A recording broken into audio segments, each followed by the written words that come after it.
Araba marsi kalo tile 18 san 2026 DMS TV channel muso ni ci oni yatuma ayo bisimila DMS TV sanfɛ foli an tan nuba kan bagana lamɛbagaw bɛɛ lajɛlen Mali kɔnɔ ani Mali kɔ kan aw ka dɔn kibaru ni o wagati sele sananga dasi an ka bi kunnafoni baw mani ka olu dɔw kulo kan an bɛ aw kila jigi k'aw bɛ se k'an dɛmɛ ni kunnafoni kan ni na cariya ni k'aw kilinaw di hakilina jɔyɔrɔ la wali kɔfɛ bi kunnafoni baw minnu b'an bolo ni ka olu dɔw kulo kɔ dɔw bɛ tali kɛ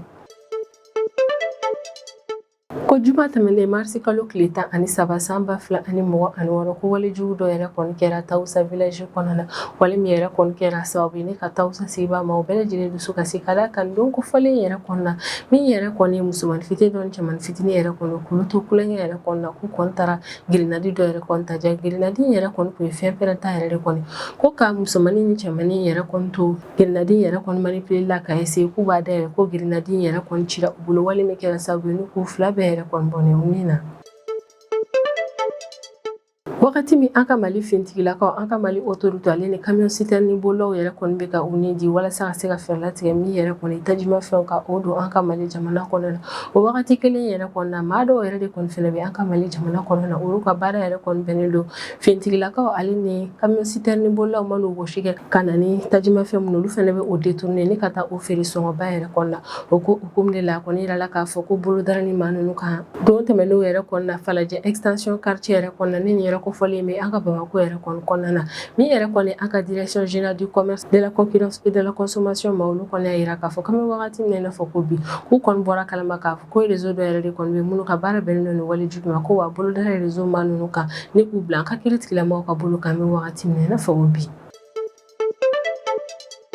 ni an ka OCS ni o office central de stupéfiant ni ne cakɛda an ka Mali jamana kɔnɔ na minnu ka baara bɛnnen don ɲɛnaminafɛn donni kɛlɛli ma ni ka bɔ an ka Mali jamana kɔnɔ an bɛ wagati min na i n'a fɔ ko bi OCS cɛdenw cɛsirilen don ka fɛɛrɛ bɛɛ lajɛlen latigɛ min an ka Mali autorité olu mana décision min yɛrɛ kɔni ta jamana kunkanko yɛrɛ kɔnɔ décision bɛɛ lajɛlen ka labato jamana kɔnɔdenw fɛ o ko hukumu yɛrɛ de kɔnɔ ko don tɛmɛnenw yɛrɛ kɔnɔ min an ka Bamako ye droite OCS cɛdenw yɛrɛ kɔni ko le opération belebeleba dɔ yɛrɛ kɔni kɛ an ka Bamako kɔnɔna na opération min yɛrɛ kɔni kɛra ne ka ɲɛsin club dɔ yɛrɛ kɔni ma ko opération yɛrɛ kɔni kɛ kun de walasa min yɛrɛ kɔni sisɛ o kana na min an ka Mali jamana kɔnɔdenw yɛrɛ kɔni fɛ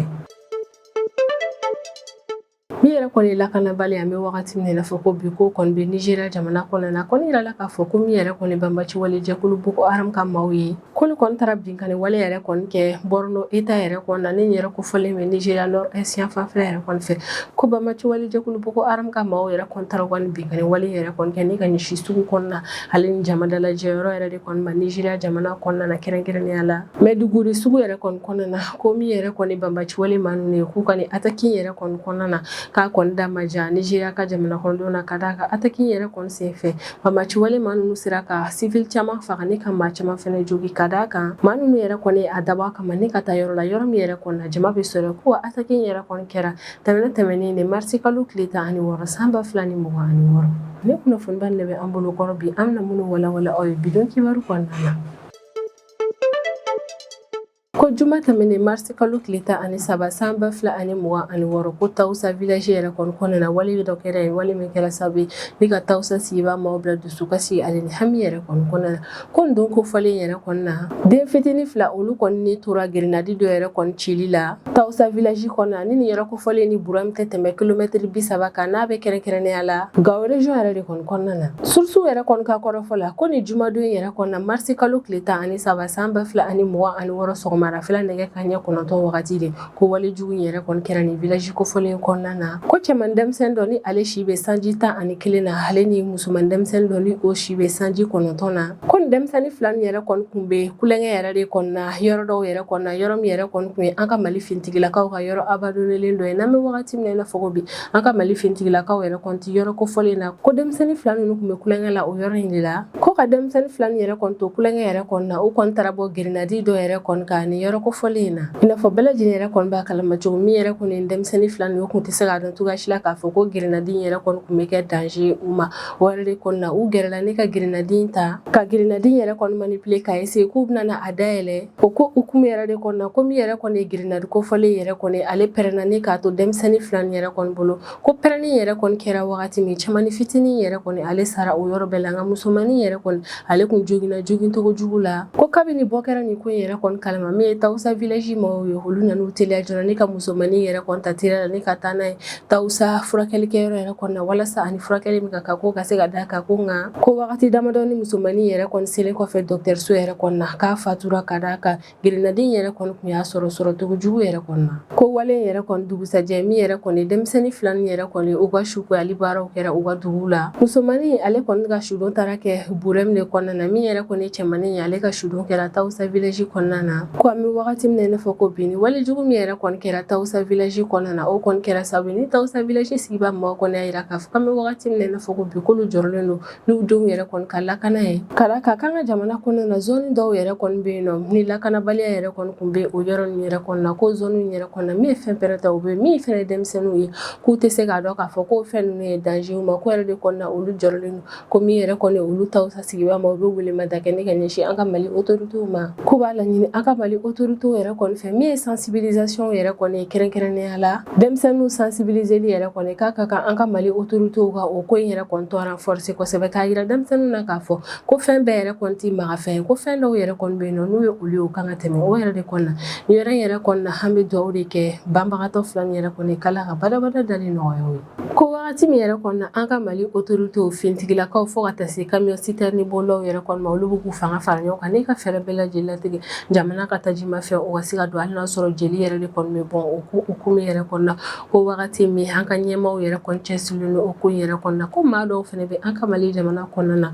ko min ye tajimafɛn kofɔlen ye n'o yɛrɛ kɔni fɛnɛ donna olu ka baara de ye k'o détourner ni ka sɔrɔ ka taa o feere sɔngɔba yɛrɛ kɔni na cogo min olu fɛnɛ bɛ se ka tɔnɔba yɛrɛ kɔni sɔrɔ a la o ko hukumu yɛrɛ de kɔni na min an ka direction régionale du commerce de la concurrence et de la consommation maaw ye olu bɔra ne ka laseli kɛ k'a yira k'a fɔ ko dɔw tɛmɛn'o yɛrɛ kɔni na k'olu ye opération dɔ kɛ opération min yɛrɛ kɔni senfɛ o ye dimi juguba yɛrɛ de kɔni don réseau maa dɔw la réseau maa minnu yɛrɛ kɔni ka baara bɛnnen don tajimafɛn yɛrɛ kɔni détourneli de ma direction régionale du commerce de la consommation et de la concurrence maaw yɛrɛ kɔni ka kɔrɔfɔ la k'u ye nin opération kofɔlen yɛrɛ kɔni kɛ Falajɛ extension quartier yɛrɛ de kɔnɔna ni nin yɛrɛ kofɔlen bɛ an ka Bamako kɔnɔna na ko opération yɛrɛ kɔni senfɛ olu yɛrɛ kɔni sera ka u bolo da réseau maa dɔw kan réseau maa minnu yɛrɛ kɔni ka baara yɛrɛ kɔni kunbɛnnen don tajimafɛn min yɛrɛ kɔni bɛ ladon ko ka feere jamana kɔnɔna na cogo min jamana kɔnɔdenw bɛ se ka asa lafiya kɔnɔna na ko ni maa ninnu ka baara bɛnnen don o tajimafɛn talen ma ni ka o détourner ka o feere maa wɛrɛw ma sɔngɔba yɛrɛ kɔnɔna ko opération kofɔlen min yɛrɛ kɔni kɛra sababu ye ni ka dankari ni walejugu yɛrɛ kɔnɔna ko opération yɛrɛ kɔni kun ɲɛmɔgɔyalen kun don Fuseni Banba yɛrɛ de kɔni fɛ ni ale inspecteur ye ko wa ni ma kofɔlen yɛrɛ kɔni kun dɛmɛnen don an ka lakana tigilamɔgɔw yɛrɛ kɔni fɛ ko ni maa ninnu yɛrɛ kɔni wulila ni ka taa dɔw yɛrɛ de kɔni ka du kɔnɔna na k'u talen ni du kofɔlen yɛrɛ kɔni kɔnɔna na u ɲɛ dara fɛn min yɛrɛ kɔni kɛra o kɛra sababu ye ni ka u dabaliya ban kosɛbɛ ko ni sɛgɛsɛgɛli baara min yɛrɛ kɔni kɛra an ka DGCC maaw yɛrɛ kɔni fɛ k'u kɔni ye sɛgɛsɛgɛli baara yɛrɛ kɔni kɛ ni baara kɛ ko ɲuman de ye ko wa sɛgɛsɛgɛli baara yɛrɛ kɔni kɛra sababu ye n'u taara bɔ maa dɔw yɛrɛ kɔni ka baara yɛrɛ kɔni kalama ni maa ninnu ka baara yɛrɛ kɔni bɛnnen don tajimafɛn détourneli ma an ka Mali jamana kɔnɔna na ko inspecteur ni a ka cɛdenw yɛrɛ kɔni talen ni so kofɔlen kɔnɔna na k'u y'u bolo da fɛn min yɛrɛ kɔni kan u y'u dabaliya ban kosɛbɛ u y'u bolo da fɛn min ka kɛrɛnkɛrɛnnenya la o de ye 20 litres bidon 118 n'o kun falen yɛrɛ kɔni kun don essence la ka ban wa a bɛɛ lajɛlen kun arrangelen don ni k'a bila kɛrɛfɛ ko citerne hakɛyalaman dɔ ni citerne yɛrɛ kɔni bɛ se ka tajimafɛn litiri ba 18 ni 500 yɛrɛ de kɔni ta ko min yɛrɛ kɔni inspecteur ni a ka cɛdenw ye u kɔni talen yɔrɔ kofɔlen na u taara bali ni citerne kofɔlen yɛrɛ kɔni jɔlen na ni maa min yɛrɛ kɔni bɛ ka fɛɛrɛ latigɛ ka citerne yɛrɛ kɔni kɔnɔna tajimafɛnw bɔ a kɔnɔ k'u bolo dara citerne kelen wɛrɛ yɛrɛ kɔni kan ni o citerne yɛrɛ kɔni bɛ se ka tajimafɛn litiri ba 45 yɛrɛ de kɔni kun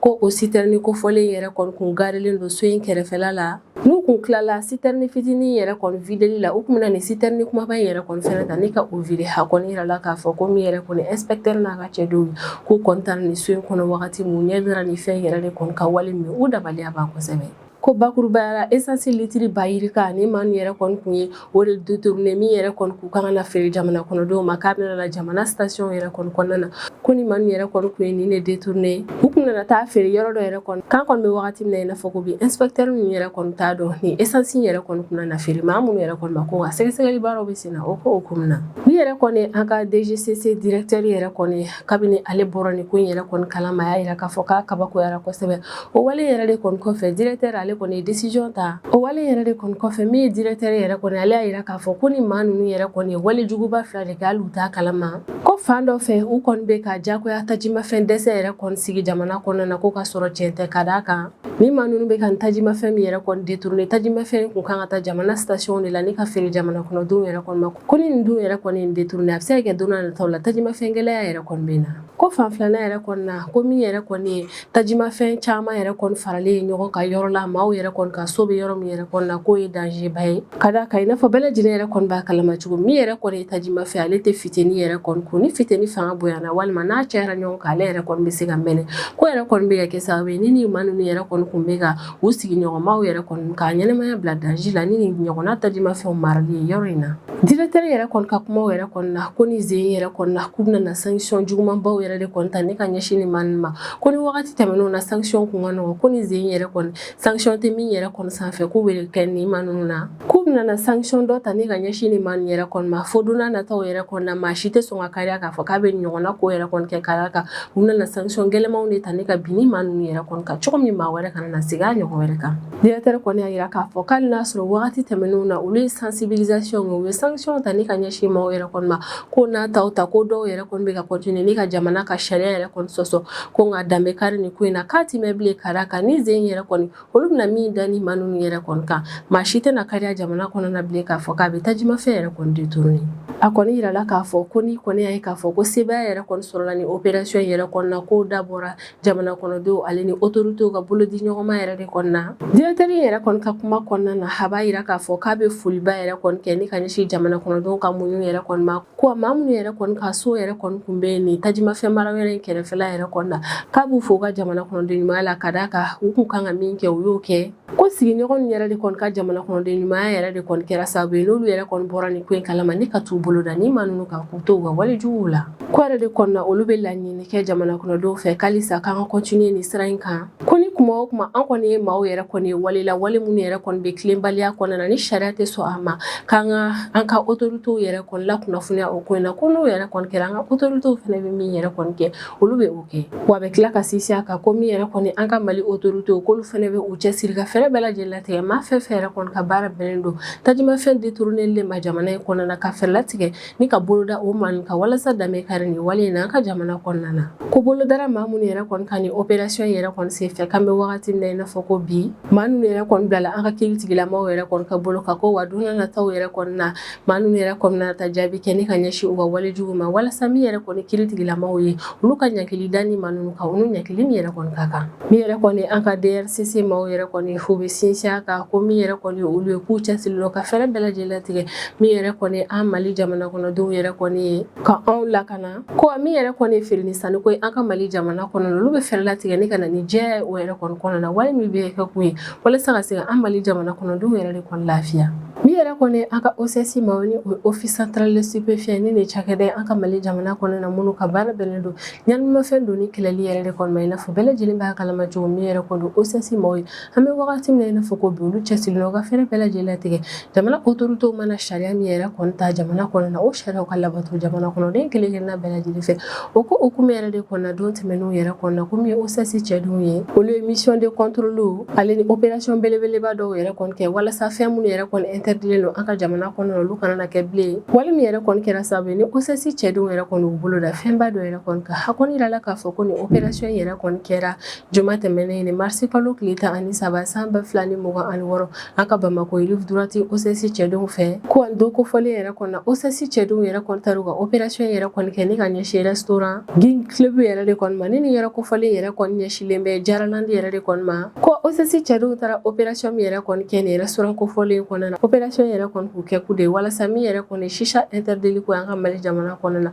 o décision yɛrɛ kɔni ka se ka labato hali restaurant kɔnɔna na a kɔni yirala k'a fɔ ko ni opération yɛrɛ kɔni senfɛ ko OCS cɛdenw y'u bolo da cɛ 2 ale ni musoman 4 yɛrɛ kɔni kan n'u bɛ don restaurant yɛrɛ kɔni kɔnɔna na wagati min u taara bali ni maa 6 ninnu sigilen yɛrɛ kɔnɔna na shisha min de la restaurant kofɔlen kɔnɔna na ko shisha dafalen 11 OCS cɛdenw ye u bolo da ni fɛn fɛn yɛrɛ kɔni fɛnɛ ka nin restaurant kofɔlen kɔnɔna na wale min yɛrɛ kɔni kɛra sababu ni bɛɛ lajɛlen kɔni y'a faamu k'a fɔ ko maa ninnu ka opération yɛrɛ kɔni ɲɛna kosɛbɛ ko wa a ye nɔba bɔ ni opération min yɛrɛ kɔni kɛlen filɛ nin OSS cɛdenw yɛrɛ kɔni fɛ o bɛ tali kɛ u ka cɛsiri baara la sanga ani wagati walasa min yɛrɛ kɔni chicha interdit ko décision ye an ka Mali jamana kɔnɔ na u ka se ka labato jamana kɔnɔdenw fɛ ko a bolodara ni cɛ 2 ni muso 4 minnu yɛrɛ kɔni ka restaurant kofɔlen kɔnɔ na k'u to chicha min yɛrɛ kɔnɔ na k'u bɛɛ lajɛlen yɛrɛ kɔni bilala OSS cɛdenw ka bolo yɛrɛ kɔni ka walasa sɛgɛsɛgɛli baara yɛrɛ kɔni bɛ se ka continuer ni maa ninnu ka donna nataw la min yɛrɛ kɔni an ka autorité ma olu bɛ segin a kan ni ka hakilinajigi yɛrɛ kɔni kɛ k'a yira k'a fɔ ko min yɛrɛ kɔni restaurant baruw fo ka taa se boîtew yɛrɛ kɔni ma ni nin yɔrɔ kofɔlen nin yɛrɛ kɔni ye yɔrɔ jamaw bɛ taa yɔrɔ minnu na ko maa ninnu yɛrɛ kɔni k'a dɔn k'a fɔ ko ni jamana ye sariya min yɛrɛ kɔni ta fɛn dɔ interdit ko yɛrɛ kɔni kan ko ni o maa ninnu yɛrɛ kɔni y'u tulo ja k'a to o ka kɛ u ka restaurant kɔnɔna na